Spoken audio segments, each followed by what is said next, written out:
Hey guys, and welcome to Cascais in Portugal, right outside of Lisbon. We're here at the International Media Drive of the brand new Zeekr 7X. So we have this car for a few hours. It's going to be a rushed video, but I'm hoping I'm going to be able to relax a little bit because the past few weeks have been completely crazy if you've been following the channel. But we are here in Portugal to drive this, and this is a very exciting new entry into the mid-size luxury SUV. We're going to cover all the basics in today's video. We're going to take it out for a drive. We're going to go through the tech. I'm going to show you the exterior and the interior and talk about the specs. But I can say I filmed this as a static tour at the eCar Expo in Oslo early this year, and that video got a lot of views. So I think you guys are going to be very interested in this new entry because it is very impressive, the specs, and this may just become one of the best-selling electric cars in Europe, maybe globally in the future. So let's hop into the 7X, take it out for a spin, and talk about what I think about it. Now, let me tell you why this car is so important. First off, it is the right size at a little less than 4.8 meters long. This means it has a bigger cabin and trunk than a Tesla Model Y, Volkswagen ID.4, or Skoda Enyaq. It also looks great and has a more luxurious interior than any of those. It also has a much bigger battery, topping out at 94 kilowatt hours usable, and charges at a massive 360 kilowatts for a 10 to 80% charge time in less than 13 minutes. And it does all of this only costing a few thousand euros more than the equivalent Tesla Model Y. Its only Achilles heel is that Zeekr, at least for now, doesn't have the global presence like Tesla or Volkswagen. But this is sure to change in the future, them being a Geely Group brand, the same corporation who owns Volvo.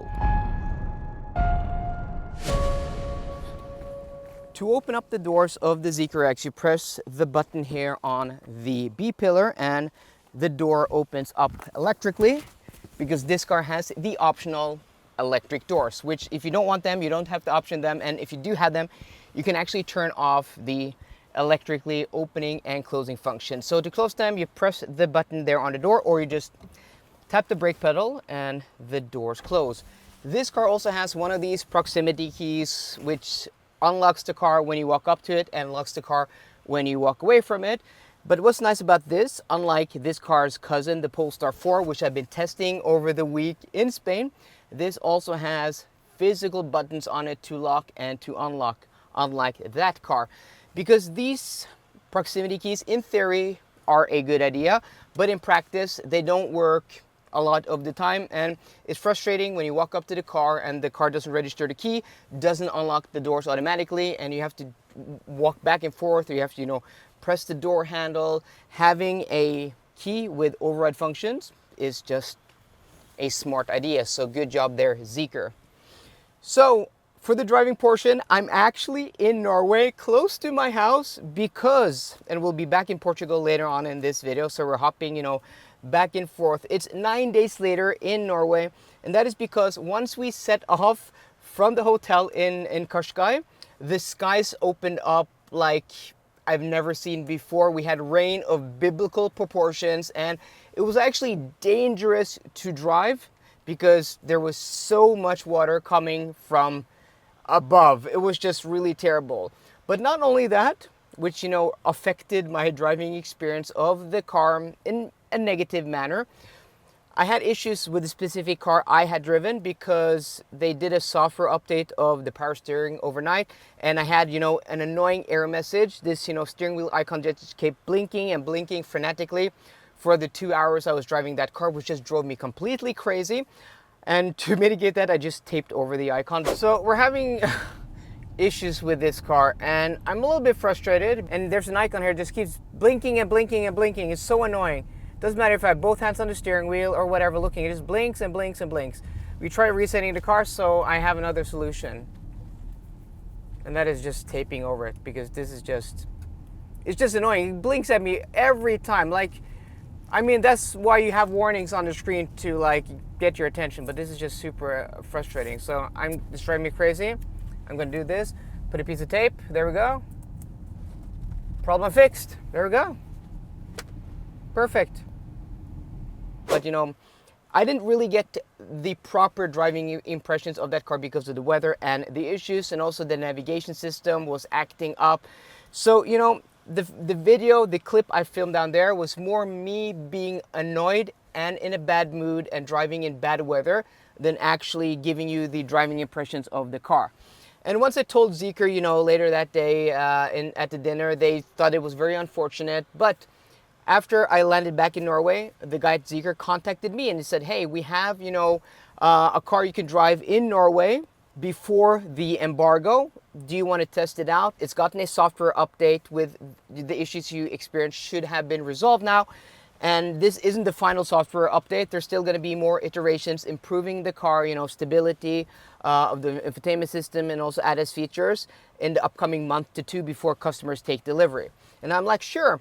They came here to my house, delivered a car, and like I have a few hours now to actually test drive this on Norwegian roads in my neighborhood where I test all of the cars I test. So I think this is actually even better than testing the car in Portugal. So thanks to Zeekr. That, you know, is a real good dedication to improving your product and, you know, wanting to make the best out of it. So I've also gotten an introduction to the infotainment system, which I didn't get in Portugal because this infotainment system is very, very comprehensive and maybe not the most intuitive, but once you know it, I think it's not too bad. So here you have, you know, your home screen, and then you have a few icons down here. You have your, you know, your vehicle settings, but what's really nice is that you have this drop-down menu. And I have now on loan a 001, which is, you know, an older car than this, with that infotainment system being the last generation, not as zappy as this. This is very zappy and responsive. And here you have, you know, your shortcuts. You have your HUD, your head-up display off. You can use your adjustment. You can have your overspeed alert. That's your speed limit warning, lane keep assist, driver distraction. But this is customizable. So here is what I have now as my shortcuts once I, you know, drop down that menu. But these are the shortcuts I can customize. So if I want, you know, the charging hatch, I can bring it up there and then I'm done. I think that is a really, really cool idea, and something I'm missing with other Geely product groups like with Volvo and with Polestar. I think that is really cool.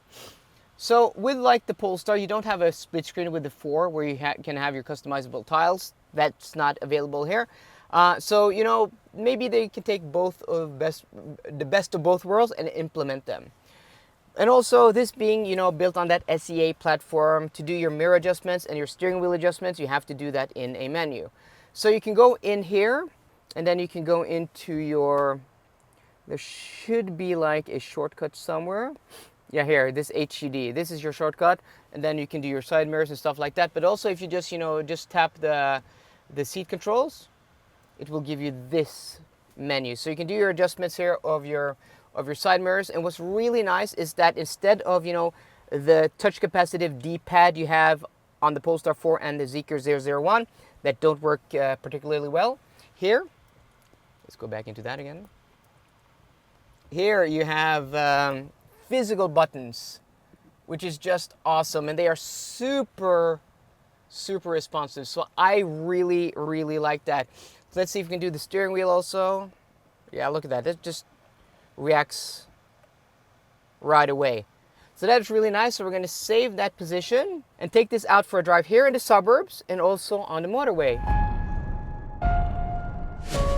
So here in my local neighborhood in the suburbs outside of Oslo, my immediate impression is that there's actually quite a bit of tire noise, a bit of tire roar, more than with the 001, but that was on winter tires. This is on summer tires, and there's going to be a difference here in Norway between summer and winter because of our asphalt quality, which is very coarse to be able to withstand winter and cold and ice and snow plows and stuff like that. So there's usually a big difference. And yeah, this may not be the most quite set up with these. I think they're Continental contact sport tires, wide tires, probably 265s all around. And I can feel that. And I can also feel, and that's a positive, like I can feel the road surface through the steering wheel. There's a little bit of vibration, which is fine. But especially compared to that 001 I've been driving the past few days, the steering here is much more naturally weighted. You know, it weights up off center. It's pretty light, and there's actually a little bit of feel off center, but once get a little bit weight over the wheels, it weights up nicely and actually has decent feel. And also the size of this car, so that's the Volvo XC60. It's about the size of an XC60. It's a little bit bigger than the ID4 we have in front of me, and it just feels like a nice size. It's not too long, it's not too wide, you sit tall, and the seats are comfortable. And also the suspension is super compliant. We're in sport mode now, and we can go into, there's a mode button here, but this only changes the throttle mapping and the brake pedal mapping. But the idea is that this, once before the cars hit customers, this button will also do the dampers, the steering weight and stuff like that. So it's not completely done yet. But let's see, we can go into driving here, and then we have comfort, standard. So let's put the acceleration into standard. Let's put the steering wheel mode, and comfort is nice like that. But let's put the damping into sport and see if that makes a difference. So let's do a left turn in this roundabout. And let's see if we can give it a little bit of beans. Yeah, so we're now in acceleration standard. That feels a lot more natural. It feels a lot more progressive than that Zeekr 001, which I thought had a little bit of wonky throttle calibration, especially in sport mode. Yeah, where that was just doing a little bit of toe tip in with the Zeekr 001. It was just way too sensitive. Here, there's more of a natural progression. You want it to be responsive, but you don't want it to be like too responsive. And this is nice. This is nice. Like sport. Yeah, I like that. I like that. This thing is quick. But also just standard mode. Yeah. Put it into comfort. Do a little bit of acceleration. Yeah, then it's slow and lethargic. I'm guessing once they, finish the software of the mode button here, you're going to be able to do a individual mode like you can with the Zeekr 001. But what's nice here is that it's, tied to a physical button. In the 001, there's a drop down here, and then you have your drive modes up top. So I like the fact that this car has physical buttons. You have your mode here, you have your volume here. This is going to be programmable. It is programmable, but not a lot of features yet. Also this button, and you have your physical buttons here on the steering wheel. It's just nice. It's a step in the right direction after several years where we've had cars with capacitive touch buttons, a lot of on-screen buttons. So moving towards more physical buttons now is just really nice. So the only thing I'm lacking with this car is just a knob here to adjust the steering wheel, and also to do your mirrors over here. Because when I park in Oslo and around the world, where they have curbs, having to dip that mirror, not to curb your wheels, these 22-inch wheels, is essential. The resolution of the screen, the fidelity of the screen and the cameras isn't high enough for you to be able to, discern the distance of the curb to your wheel good enough, in my opinion. So that's why having a knob here, just being able to dip that mirror at command, is essential, not to ruin your expensive 22-inch wheels. I've discovered a thing I don't like about this car. I was talking about the steering earlier, but here on the motorway, going 90, 100 kilometers an hour, or a little bit faster, when the speed limits were higher further back, it's unnecessarily heavy off center. So what you want is steering to be light off, just right off center, so you can do small adjustments, while going fast without much effort or resistance. But then once you start moving, a little bit off center, you want the steering to weight up. And here at 80, at 90, it feels very natural. And that was the thing with the Zeekr 001 also. But if you go faster, on center, it's just too heavy. I experienced this with the BYD Seal and Sea Lion, and that means at higher speeds, going 120, 130 kilometers an hour, while you want to do those small corrections, the steering's just too heavy, so you end up, just overcorrecting all the time, and it just becomes frustrating and tiresome to drive. So, yeah, that is not a good thing. But a very good thing, which annoyed me with the 001, is that the one pedal throttle calibration in that car which I'm going to talk about later because this video is going out before that, is that when you're going over from coasting to one pedal drive, that transition in that 001 was very, very unpredictable and not very smooth, where sometimes it would, regen a lot, sometimes it would regen less, and sometimes the time it went from coasting to regen and back, that balance was just very unpredictable in that car and just made it very tiresome to drive in traffic. With this, I'm happy to report that it's nice, and also going on the brake there, the transition is just very smooth. So no issue at all with this car. One pedal drive calibration seems to be fine. We are in one pedal drive, just on and off mode. And if I come to a complete stop here, yeah, it's okay. It could maybe just bite a little bit more. Okay, let's see if we can do that here. There's a car behind us. Let's just pull up to the Misrepresenting. This is where I do my long trip test. So just pull up to the right here. Just going up the throttle. I wish there was just a little bit more one pedal. Is one pedal on? Okay, that's very weak one pedal, but it is on.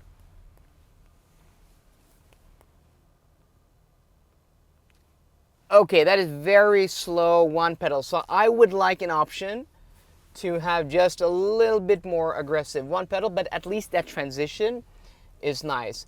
So it's not, the end all be all, because you do get used to how different cars, do one pedal drive, because the tuning is different. 996 GT3, that's a rare 911. Come on, come to a complete stop. Yeah, okay, so I wish that was just a little bit more aggressive. It would just bite a little bit more. That's my only complaint about the one pedal drive, but it's smooth. It is smooth. Now let's take a look at the 7X on the exterior, and I think this is actually a very nice design, and this was actually designed at Zeekr's design studio in Gothenburg, where they have 300 employees. That's actually their main design studio, and then they have satellites other places like in China. That is very, very cool. We saw the designer present this car last evening, and I think it is a very cool and distinct design. Let me know what you think in the comment section down below. I actually did a tour of this car back in January at the eCar Expo in Oslo, but that car was black on black on black. This is white, so you see more of those design features. Like, for example, you have, this mask here, which is a very cool design feature that goes through the width of the car, giving it a very distinct face. You also have DRLs integrated into the headlight here. You have your low beam and main beam there. And then you have, this strip that just goes the width of the car. And I think it is a very attractive and very unique, very, recognizable as a Zeekr with this front end. Yeah, black cladding down here. You also have, these vents that can close for aerodynamics. Your camera there. It's pretty cool. This car is on Swedish plates. The cars we've been driving today have either been on Swedish plates or Dutch plates. I have to say, these wheels are actually very, very attractive. 21-inch wheels, and as you also this black painted wheel arch here. Also, you have this line that accentuates, the size of the wheel arches. You have your camera there. And then this, guys, if you come around here, you can see that this is a very recognizable mirror. This is right off a Polestar. Frameless mirrors, so that means instead of the glass moving within the housing, the whole housing moves itself. I really like this color combo where you have, the black on top, you have the white paint, and then you have the black that breaks up the bottom. It is a very attractive and sleek design. And, it swoops over to this rear here with these cool lines. I just think it is a very attractive design. And then we have the rear. So you have this very unique light strip or light bar that goes across here, where you have everything integrated from the rear lights to the brake lights to the blinkers, your back lights also, and then you have the rear view camera here, all as one unit. 7X here, and it is a very clean design, and I think here, at least when we're showing the car static, it does look very good, but on the road, I don't think it is necessarily as attractive as it is here, which is a bit weird, but that may be the color. The cars we drove behind weren't white. You drove behind a few gray cars and a few green cars, and it may be this color, just working better for this design. More of that black cladding down below, but overall, I think it is a very sleek, modern, and recognizable Zeekr design. So you may see that this car has door handles, which are integrated into the body. I'm not exactly sure how you make these pop out. And that is because it has a different way to open the door that we've been using today, and that is this button, where it does come out automatically. And if there's somebody there, it stops and it opens like that. That is actually pretty cool. And then if I hop in, I press this button here, and then the door closes automatically. That is actually really cool. But how practical is it? Is that practical? Is that something you guys think should be a feature in a car, or is it a bit annoying? I kind of have mixed, feelings about this, because just here where there's a lot of room, hopping in and out of the car, it's fine, but in a tighter parking spot, or maybe with cars coming this way, I don't know. I'm a little bit on the fence about this one. But let me know, guys, do you like the face of this more than the 001 and the Zeekr X? I think this is the new face that was designed here in Europe, because as I said, this was designed at the Zeekr design studio in Gothenburg. So this was developed here in Europe for the global market. Both the design and research and development of this specific car on the SEA platform was done here in Europe for the global market. But let me know what you think about this face.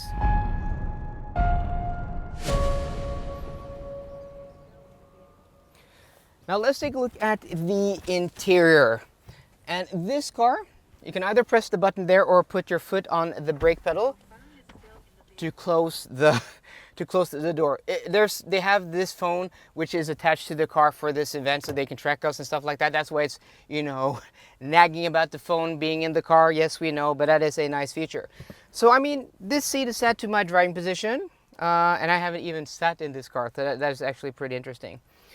So like with other SEA platform cars, there's no knob to adjust your steering wheel. There's no knob to do your mirrors. You have to do that in the screen. I probably showed you that already. I'm not a huge fan of that. I think that's, not the way to do it. And also here, if you want to do your heated seats or ventilated seats, you press this button. So it's only one touch away, but it always defaults. Okay, why did it close? It always defaults to where you were the last time. So if you close that now, and that's where you were, it defaults back to that. So, I mean, it's not the worst thing in the world, but earlier today when we were driving this car, it was just really hard figuring this out when we had a few issues with the car. But of course, if you own this car, yeah, that's not an issue. But I was talking to one of the engineers today, and he's absolutely like, yeah, we should make that easier. It should be one step, like with, the sister cars from Volvo or from Polestar or other Geely Group products. But, overall, this infotainment system is not the most intuitive to use. So, I mean, once you get used to this, it's probably fine, but I wish there was just a little bit more intuition to how this system works. But the rest of the cabin is a very nice and beautiful cabin. I mean, materials are very nice. You have this, faux stitch leather on top of the dashboard. You have, this wetsuit type of material that, kind of mimics. It looks like an eclatere on the surface, but it's not. A little bit of hard touch plastics here. You have, this button array of physical buttons. You have your modes here, you have your trunk, you have your rocker wheel for volume. That is pretty nice. Is this assistance systems? No, that's closing the, sorry. That is closing the passenger door. Okay, sorry, Louise. Yeah, okay, sorry. Okay, you can open that up again. And also the sound system in this car is the Zeekr sound, 21 speakers, 2,000 something, 100 watts. An impressive sound system. Dual wireless chargers, that is really nice. And there's a lot of storage in this car. You have cup holders here that are covered. I think that is a nice touch. You have, this center console here that opens from both sides. That is really nice. And also here in the doors, you have more storage. So overall, just, a lot of storage and a premium feeling cabin with a lot of room. There's a lot of headroom. There's a lot of room width-wise. And, the dashboard feels it's at a good distance, but you don't have to, reach too far to get to the touchscreen. Everything just, falls to the fingertips really nicely. As I talked about earlier, I really like the setup of the steering wheel buttons here and the stalks, though I wish, there was a separate gear selector so you can have this as your wiper stalk and this solely for your blinkers and other functions. But I have to say, materials are nice. It's a nice interior. The seats are super comfortable. So like the front doors, the rear doors are also electrically operated. You press the button to close them, And this is a very spacious rear seat. Again, material's really nice. You have, this leather type of material here on the seat back, stitched. You have this, I'm not a huge fan of piano black, but here I think this is a right application if you're going to use piano black on a vertical surface as decor, not on a horizontal flat surface where it's going to collect dust and scratches. There's a lot of room here. I'm 180 centimeters, 5'11", sitting behind myself. I have plenty of room. The rear seat back is reclinable. I can even cross my legs here. A lot of room. We were talking about this over lunch. Some of the taller guys, like they had my colleague 190 centimeters tall, a lot of room.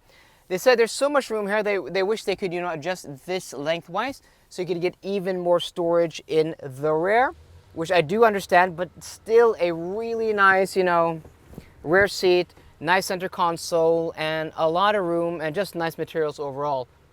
So to access the front, we got to open the door again, and then there should be a latch down here somewhere. No latch here. Okay, maybe there's a button. Okay, so once you do that, once I hopped into the car, it showed me this screen. I just popped the hood, which was really intuitive and nice. That's how you do it. Also, I'm going to show you something here.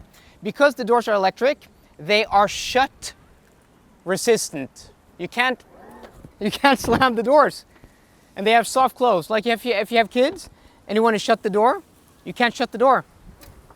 They won't let you shut the door, so that's really nice. So you have the front here, and we got to wrap up the video before it gets like the storm starts up again. So 66 liters in the front, not the biggest, but it's a lot bigger than what we've seen with a lot of other cars. So that's actually pretty decent. And there's no latch here. So once you open it, it's open. Now it's closed. And then let's just check out the trunk. So you open it by a button right next to the camera here. And actually a pretty nice cargo area with 539 liters. Not the biggest, but it is actually very wide and very useful. You have a little bit of underfloor storage if you take a look here.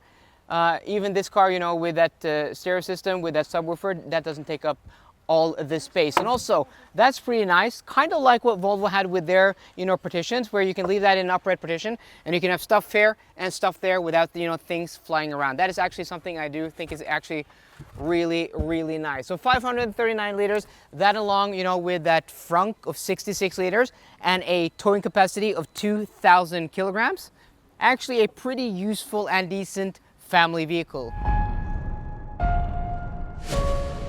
I already filmed the outro to this video more than a week ago in Portugal, and in that conclusion I talked about, despite all the great things about the Zeekr 7X, the exterior styling, the interior quality, the features, the tech, the battery pack size, the performance, the insane charging speed, and also the competitive pricing, despite all of that, I felt like this car was kind of a mixed bag because of the way it drove, because of the issues I had with the car.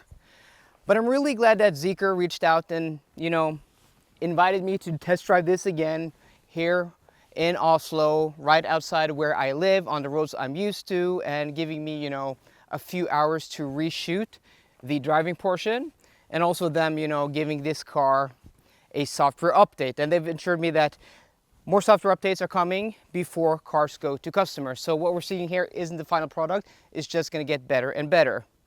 And I'm really glad I did that, because now I don't think this is a mixed bag, because I didn't have the issues I experienced. And also the weather isn't bad. It's actually pretty nice and warm outside now. And getting to drive this car on roads I'm familiar with, where I've driven other cars, like for example, the 001, it can really put into perspective more accurately how good or bad a car is. And I think this is already better than that. And it's gonna be cheaper. So despite the issues I had, I think this is a very interesting entry into the mid-size luxury SUV market.